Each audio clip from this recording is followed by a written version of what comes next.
Do you realize your accountability on this and consequence of what you did, Ms. Catalan? Yes, Your Honor. I would like to ask once again, were you requested or were you pressured?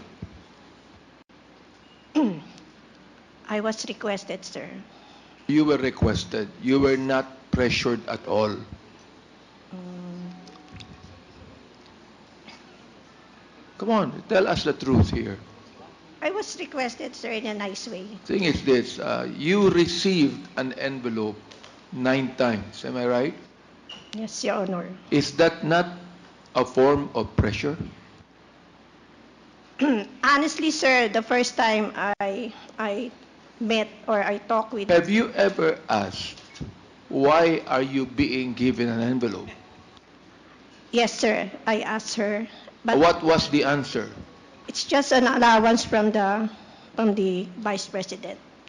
Was that? It was just an allowance from the Vice President. Actually, I Is asked that allowance. is that liquidated or is that recorded or is just given to you?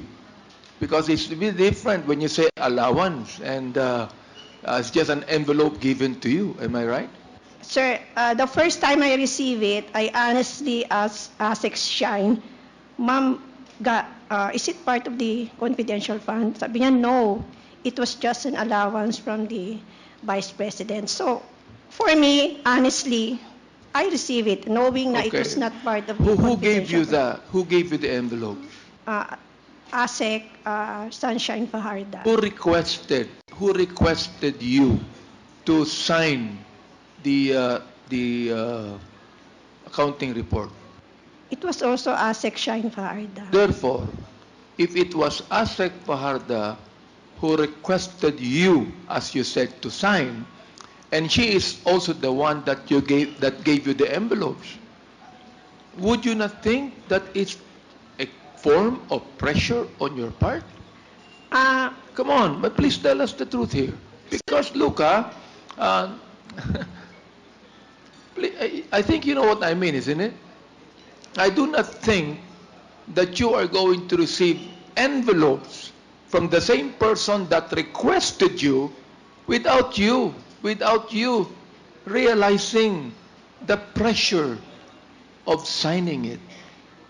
Miss so, Catalan. Your Honor, at the first giving of the envelope, I honestly and asked ASIC Shine if it is part of the confidential fund. Sabi niya, hindi, this is just an allowance from the secretary. So I trusted her word for that. And without any thinking na it was really part of the confidential fund, honestly on my part. So I received it honestly on my part without any, it was part of the confidential fund. I am saying this to you because alam mo, talagang uh, na, and my heart goes out to you, Miss Catalan. You know, I think it would be best that you know, in your own heart, you have been pressured because you received the envelopes. They're not only being requested. You have been pressured because you received envelopes thinking that they are just allowances, but you know it is never recorded. It is not part of the budget that was given to the OVP or the Secretary of Education. It's not part.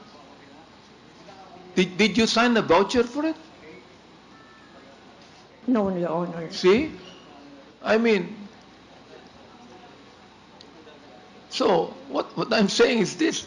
Those 9 envelopes you received is a form of pressure on your part or on the part of the same person that asked you to sign, Miss Catalan. Am I right? Yes or no? No. Yes or no? Maybe, Your Honor. No, it's not maybe. It's yes, isn't it?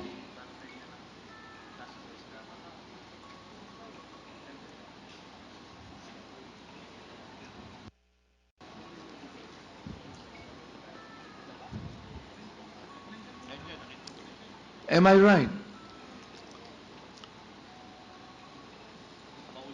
Maybe, Your Honor. Am I pressuring you now? Am I pressuring you now? I'm so nervous right now, Your Honor. Mr. Chair. The chair would like Mr. to Chairman. recognize the presence of the Honorable Jude Asidre, the Deputy Majority Leader from Tingog Party List. Mr. Chairman, Yes, this Congressman will be my Paduano. last manifestation, Mr. Chairman. Just I want to put in the record that in today's hearing, Ms. Catalan, the head accountant, chief accountant of DepEd, admitted that indeed he was, as the term being used by her is being requested to sign, but of course, tumanggap din po ng extra si Ms. Catalan. Now, but in the previous hearing, Mr. Chairman, I just want to put in record that it is not only Catalan na tumanggap ng ang sobre. Attorney Resty Oases, Osias also admitted. Now, even Attorney Michael Wesley Poa, nandito ngayon, admitted also, but that was December, only December. But he still admitted that he received some amount from the Vice President. And of course, Miss Gloria Jumamil also, Mercado. Si Ma'am, bit-bit niya pa yung mga sobre, no? Yung original na mga sobre. At nandito ngayon, no? In possession natin. And of course, lahat na to is galing from Miss Sunshine Farda na heya ni BP at the same time asawa nung SDO ng Office of the Vice President in relation to confidential fund. So as of now, apat na po ng mga officials ng Vice President na umamin na tumatanggap po ng sobre galing sa Vice President. Thank you, Mr. Chairman. That's all. Mr. Chair, Congressman Sia Alonso. I yield to the senior. Yes, I just have a few with the questions, but I yield indulgence to. of, Congressman But I yield Sia, to Chairman. The chair would like to Acop. recognize Congressman Acop. thank you. Madam Catalan, dadagdagan ko yung pagka-nervyos mo.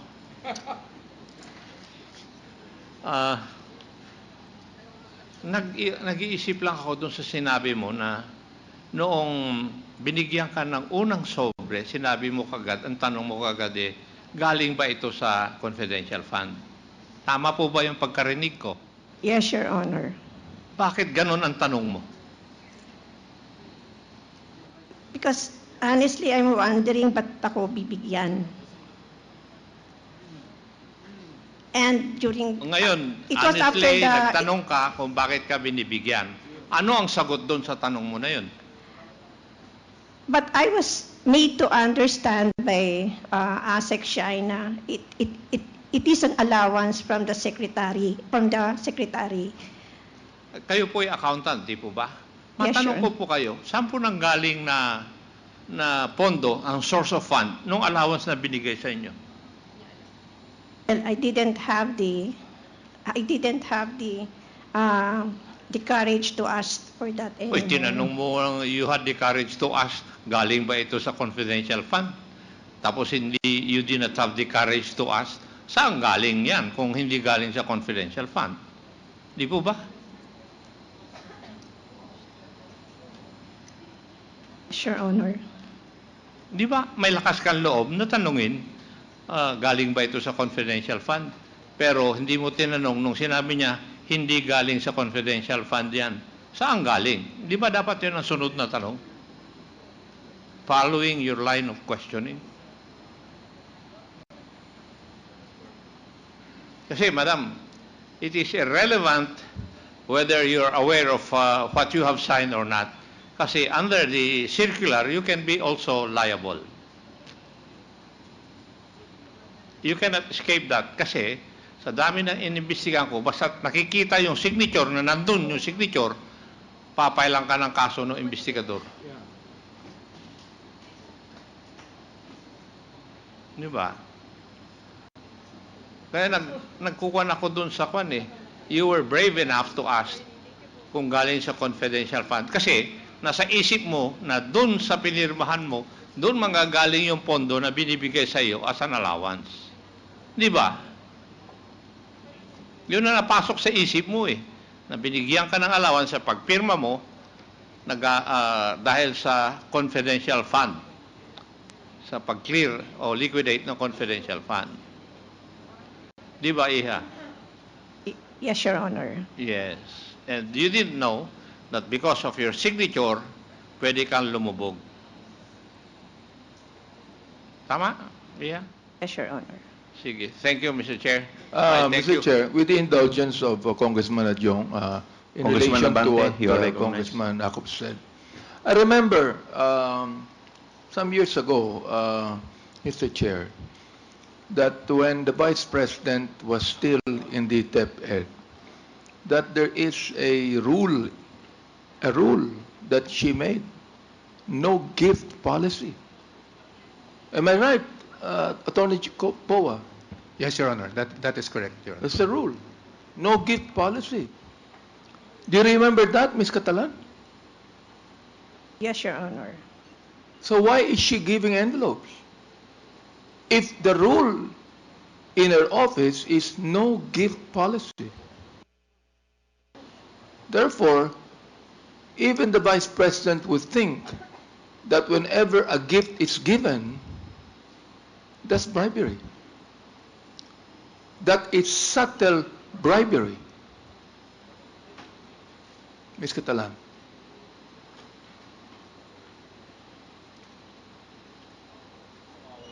Maybe. Not maybe. Sabi mo sa akin, no gift policy. So therefore, if the Vice President said that there is no gift policy, therefore she is trying to avoid any kind of a bribery or a corruption in his part. Attorney Powa, can you please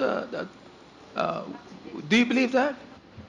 Well, yes, I do believe that, Your Honor, because even as OSEC, when I was in OSEC, no gifts talaga kami from anyone. No gifts. No gift policy was in place. So, nakita niyo yung answer ng dating spokesperson ni Vice President, am I right? That's the reason why I'm asking you if you are pressured. Siguro kinakailangan, sabihin mo na rito sa amin, you were pressured because of the allowances given to you. Oo. Hindi nyo na kinakailangan pagtakpan pa yung nagbigay sa iyo eh. Ikaw, Miss Catalan, ikaw po ang accountable dito, ikaw ang kawawa dito. You do not even need to protect those that gave to you the envelopes. Because the fact is this, when the rule in the Vice President's office is no gift policy, she would think that to be corruption. Therefore, yung pagbigay ng allowance sa iyo is actually subtle bribery.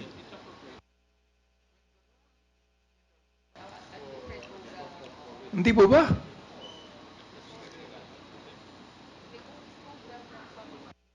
But according kasi kay Attorney Shine during that time, it came from the secretary and who was really just maybe he was just grateful dun sa performance namin. So I considered it not really a form of bribery, or I was not pressured to sign the liquidation voucher, but I was requested to sign it, sir. I'm not going to, in any way try to convince you otherwise, Ms. Catalan. What I'm just trying to say is, when the rule of the Vice President is no gift policy. In fact, hindi nga siya tumatanggap ng gift sa amin eh, kahit nabigyan namin siya eh. Hindi siya tumatanggap eh. Ngayon, kung siya mismo hindi tumatanggap, ba siya nagbibigay sa inyo? As a form of gratitude. That's your duty, Ms. Catalan. Whether there is no envelope given as a form of gratitude, it's your duty to do your job. Am I right? Yes, Your Honor. That's what I'm saying. Mr. Congressman Sia, you're recognized. Thank you, Mr. Chair. Just like to do some follow-ups on the questions of the chairman. Ms. Catalan, I'd like to know, I think this has already been asked of you, pero I'd like to know, how long have you been working in DepEd? I've been with the department for almost 36 years, sir. 36 years. As a accountant, no, familiar naman po kayo sa trabaho ninyo for the past 3 decades. Alam niyo po yung differences between incentives, bonuses, allowances, hindi ho ba? Yes, Your Honor. And when you say bonuses and all of these categories, meron pinagkukunan po ng pondo dyan, di ba? Nakalaan naman po yan, no? Yes, Your Honor. Can you enlighten me po, because according to your responses, you treat this regular, I don't know how to label it, but as a gift, no? Just for the lack of a better term, kasi hindi mo po ma-pinpoint kung saan talaga galing yon.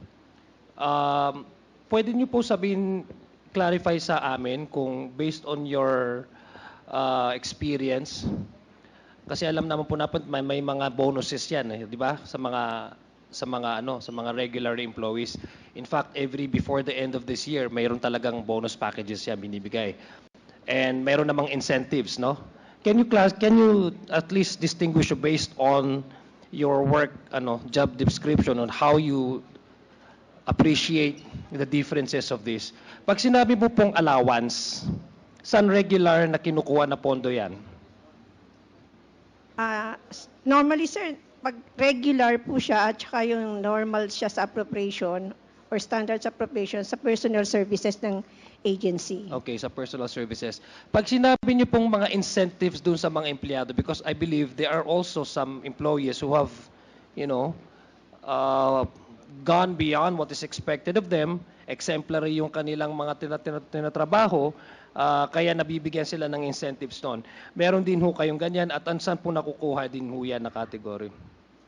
Sa DepEd, there was no line Wala item po. for incentives. Walang incentives. So what about bonuses po?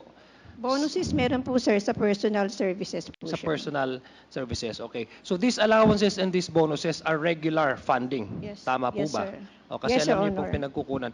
So would you say po itong experience niyo for the past 36 years, has there any instance where a former or previous secretary have also done similar gifts or allowances, as you may call it, prior to the one that is now, but prior to the incumbency of then Secretary Duterte? No, Your Honor. Okay. So, would it be safe to assume, Mr. Chair, that this is something irregular? Kasi ang sabi niyo po, the allowances and as well as yung mga bonuses are regular fundings. There are line items under your budget, kasi accountant kayo, at doon nakukuha. So it's a regular funding, no? According to you, there has never been for the past 3 decades of your work, your stay in DepEd, there has never been any instance where there's an administrative policy of your department that says pwede kayong magbigay regularly ng mga sobre sa mga empleyado. So that's sometimes something irregular, hindi ho ba? Sir, I was made to understand that the allowance came from But the you have secretary but you have personally. already described to us that the appreciation of allowances is actually based on irregular funding that is allotted to. So what else can you describe that kind of pabuya halimbawa o pagbibigay sa inyo? Since according to you hindi naman siya nagpo-fall as an allowance. I was made to understand that it came from her personally. Yeah. Personal money niya. I was made to understand that it came from the personal money of the secretary. Okay, so what do you, was there any instance, for example, na sabi nga ni Manong Romy kanina, what made you first ask si attorney na ito ba'y galing sa confidential funds, hindi ho ba? That's your initial eh. Ibig sabihin, you already had a prejudgment that this may come from the confidential funds. And then later on, you were made to believe, according to you, that it's come from the budget of the OVP. Personal budget of the OVP. Sa inyo po bang palagay? I'm just asking you now, not as a consultant, but as a regular, average-minded person. Sa inyo palagay, kaya ho ba yun ng isang tao nang magbigay ng ganung regularly ng amount based ho doon sa sitwasyon nung nagbibigay? In this case, Secretary, just your Sa akin, sir, kasi kaya naman niya kasi malaki naman sweldo ng Secretary. Okay, so ang palagay niyo doon doon sa inyo napupunta yung kanyang sa palagay niyo yon. Yun, sir, honestly. Yun ang palagay ko. Kaya I was made to understand na it came from the personal money of the Secretary. Okay, so gusto ko lang pong malaman na Ms. Catalan, how often did you receive